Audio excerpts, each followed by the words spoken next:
Student Shashi ITI YouTube channel में आपका स्वागत है। आज हम आपके लिए कुछ लघु उत्तरीय प्रश्न लेके आए हैं। इस प्रश्न से आप परीक्षा में पूछे जाने वाले प्रश्नों का उत्तर आप दे सकते हैं। आप इस तरह के क्वेश्चन जो हम आपको बताएंगे, इससे आप परीक्षा की तैयारी कर सकते हैं। देखिए, पहला प्रश्न है, BHP क्या होती है? BHP क्या होती है? उत्तर में देखिए है, लोड को चलाने के लिए किसी मशीन के आउटपुट में उपलब्ध शक्ति उसकी ब्रेक हाउस पावर यानी BHP कहलाती है। दूसरा है, kWh क्या होती है? देखिए, kWh हमारे घर में जो विद्युत एनर्जी मीटर होता है, उसका जो रीडिंग हम लोग मापते हैं वो kWh में ही मापी जाती है। kWh का फुल फॉर्म होता है किलोवाट घंटा। इसे यूनिट भी या BOT भी कहते हैं। एक kWh बराबर 1 यूनिट होता है। kWh निकालने का ये सूत्र है, वाट्स गुने घंटा बटे 1000।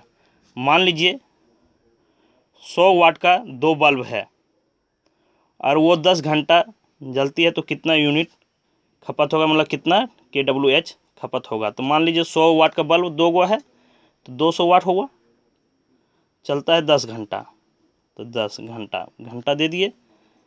सूत्र के अनुसार कहता है 1000 से भाग देने, 1000 से भाग दिए। इसको काटिए, ये शून्य भी काट दीजिए, आंसर आया 2। तो ये हुआ 2 kWh, मतलब 2 यूनिट एनर्जी मेरा खपत हुआ है। तीसरा प्रश्न है, एक अश्व शक्ति कितने वाट के तुल्य होता है? मतलब 1 HP कितने वाट्स को कहते हैं? ब्रिटिश प्रणाली के अनुसार ब्रिटिश अश्व शक्ति 746 वाट तथा मीट्रिक प्रणाली में 1 HP बराबर 735.5 वाट्स होता है। फिर अगला प्रश्न है, फ्यूज कितने प्रकार के होते हैं? उत्तर है, फ्यूज मुख्यतः 3 प्रकार के होते हैं। पहला किटकेट फ्यूज, दूसरा कॉर्टिज फ्यूज और तीसरा HRC फ्यूज। अब थोड़ा प्रश्न उठता है कि किटकेट फ्यूज क्या होता है। इस फ्यूज में चीनी मिट्टी का एक बेस होता है, जिसमें विद्युत की फेज लाइन में 2 सिरे से जोड़े जाते हैं। दूसरा भाग कैरियर होता है, जिसमें परिपथ की करंट वहन क्षमता के अनुसार फ्यूज का तार कसा होता है। अब दूसरा है, कार्टिज फ्यूज क्या होता है? कार्टिज फ्यूज, इसमें बेस तो किटकेट फ्यूज की भांति ही होता है, परंतु कैरियर में करंट वहन क्षमता के अनुसार कांच या पोर्सलेन पाइप में सील्ड फ्यूज होता है। इसका लाभ यह है कि फ्यूज उड़ने की स्थिति में स्पार्किंग नहीं होती है और उसके कारण आग लगने का भय नहीं रहता है। तीसरा है HRC फ्यूज। HRC का फुल फॉर्म हुआ हाई रिटर्निंग कैपेसिटी फ्यूज। यह देखने में कार्टिज फ्यूज की भांति होता है।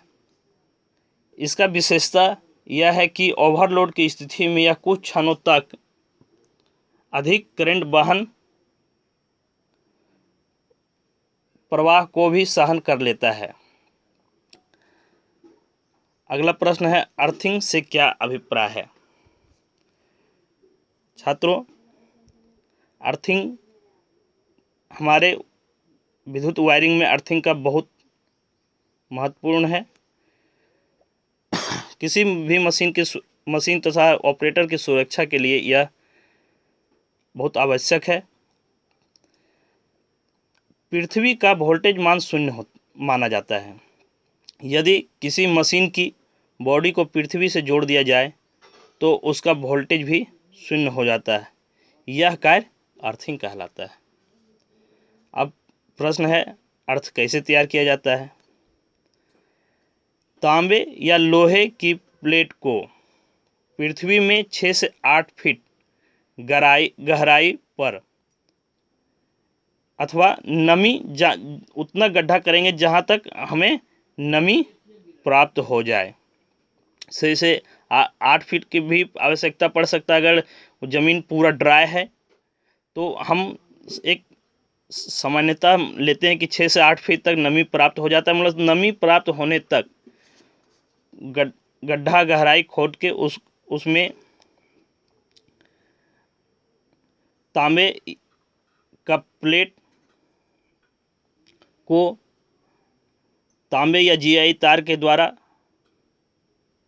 मशीन की बॉडी में जोड़ दिया जाता है।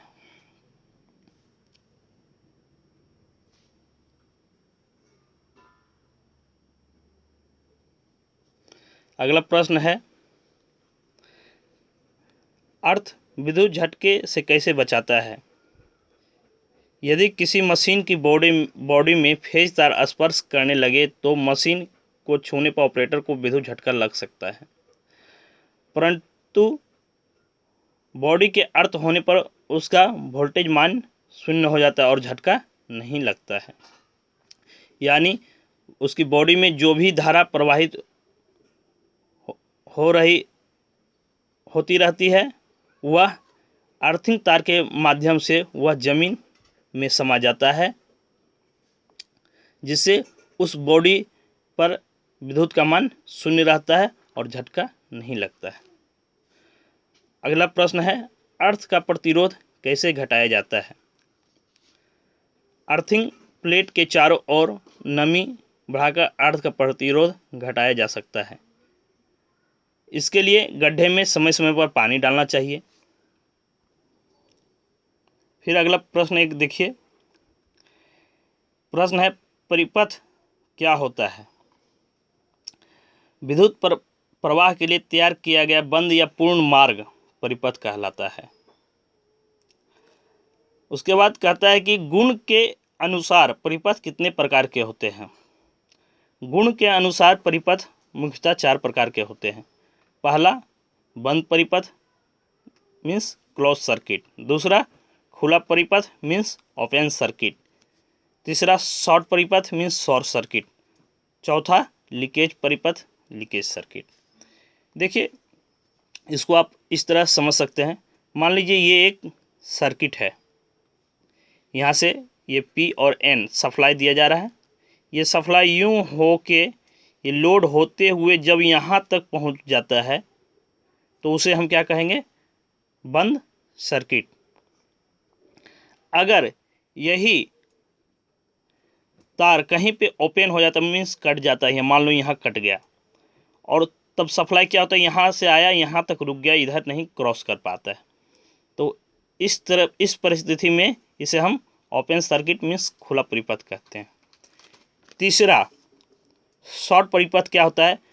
मान लीजिए ये फेज तार और ये न्यूट्रल तार किसी कारणवश आपस में सट गया हो, तो ये यहाँ से डायरेक्ट यहाँ ये इतना सर्किट ये मार्ग छोड़ के यहाँ से यहाँ जुड़ जाता है। इसी को मान लो, या फिर ये यहाँ से यहाँ भी अगर दोनों तार आपस में सट गया तो यहाँ ये फिर ये मार्ग से नहीं गुजरता। इस तरह जो फेज तार और न्यूट्रल तार जो आपस में सट जाते हैं, इसी को हम क्या कहते हैं? Short circuit. चौथा है लीकेज परिपथ लीकेज सर्किट। ये लीकेज सर्किट होता है क्या? ये लीकेज सर्किट होता है नमी के मौसम में तार का इंसुलेशन अगर कमज़ोर है तो विद्युत धारा का कुछ इलेक्ट्रॉन्स ये इसके इंसुलेशन से पार होके मशीन की बॉडी में ये टच करने लगते हैं। मान लो यहाँ ये मशीन से प्रवेश किया हुआ है, ये मशीन के बॉडी में टच करने लगते हैं और ये मशीन के बॉडी में अनिच्छित प्रवाह शुरू हो जाता है। या फिर तार किसी कारण बस छिल गया हो और बॉडी से सट रहा हो और इसमें विद्युत धारक प्रवाह हो रहा है, इस तरह के विद्युत धारक प्रवाह को ही हम लीकेज सर्किट, लीकेज परिपथ कहते हैं। तो छात्रों, ये सभी प्रश्न आप नोट कर लें और घर बैठे तैयारी करें। आगे भी हम आपके लिए कुछ फिर प्रश्न लेके आएंगे। धन्यवाद।